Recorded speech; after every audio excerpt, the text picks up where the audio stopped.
Hi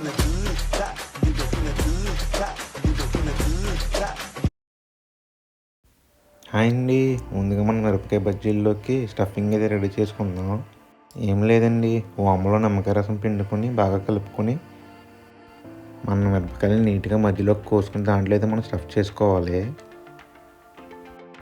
ఇలా చేయడం వల్ల చాలా యూజెస్ ఉన్నాయండి. అలాగే మన మిరపకాయ కూడా బాగా కుక్ అవుతుంది. అలా ఓమను మిరపకాయలో స్టఫ్ చేసుకున్న తర్వాత మన పిండిని అయితే రెడీ చేసుకోవాలి.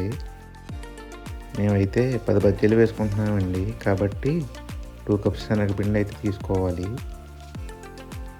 అలా 2 కప్స్ శనగపిండి తీసుకున్న తర్వాత దాంట్లో పసుపు, ఉప్పు, కారం, అలాగే ధనియాలు, జీలకర్ర పొడి కూడా వేసుకొని బాగా కలుపుకొని లాస్ట్లో అయితే లైట్గా బేకింగ్ సోడా అయితే వేసుకోండి. బేకింగ్ సోడా కూడా వేసుకున్న తర్వాత లైట్గా వాటర్ వేసుకుంటూ పిండిని అయితే కలుపుకోవాలి. చూసారు కదా, పిండి అయితే ఈ కన్సిస్టెన్సీకి వచ్చేదాకా అయితే మనం కలుపుకోవాలి.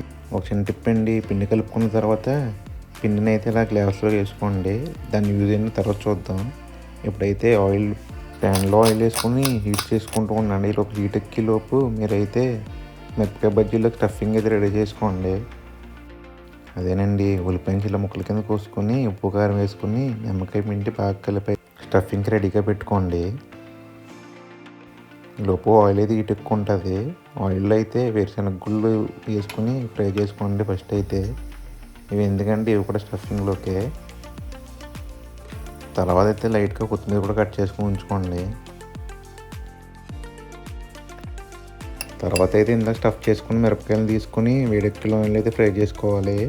చూసారా, ఇందాక గ్లాస్లో పిండి వేసుకున్నాం కదా, పిండిని అయితే మనం ఇలాగ ఈ విధంగా మొత్తం గ్లాస్లో వేసుకోవడం వల్ల ఏంటంటే మిరపకాయ బాగా పడుతుంది, మీకు ఈజీగా కూడా ఉంటుంది. అలా తీసుకుని అలా మీరు ఆయిల్ వేసుకుని వెంటనే ఫ్రై చేసుకోవచ్చు. చూసారా, ఇలా గ్లాస్లో వేసుకోవడం వల్ల చాలా ఈజీగా ఉంటుంది మీకు. అలా ఒకసారి ఫ్రై అయిన తర్వాత వాటిని అయితే తీసుకొని మళ్ళీ అయితే మనం పిండిలో ముంచుకొని మళ్ళీ అయితే ఇంకోసారి సెకండ్ ట్రిప్ అయితే మనం ఫ్రై చేసుకోవాలి.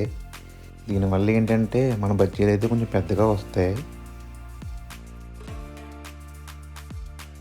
అలా సెకండ్ ట్రిప్ కూడా ఫ్రై చేసుకున్న తర్వాత ఈ కలర్లో వచ్చేదాకా అయితే బాగా ఫ్రై చేసుకుని తర్వాత అయితే సెపరేట్ చేసుకోండి.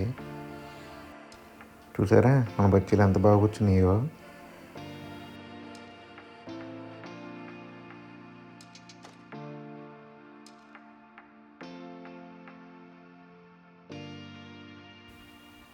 తర్వాత అయితే నీట్గా మన బజ్జీని మధ్యలో కట్ చేసుకొని నీట్గా మన స్టఫింగ్ అయితే దాంట్లో పెట్టుకోవాలి.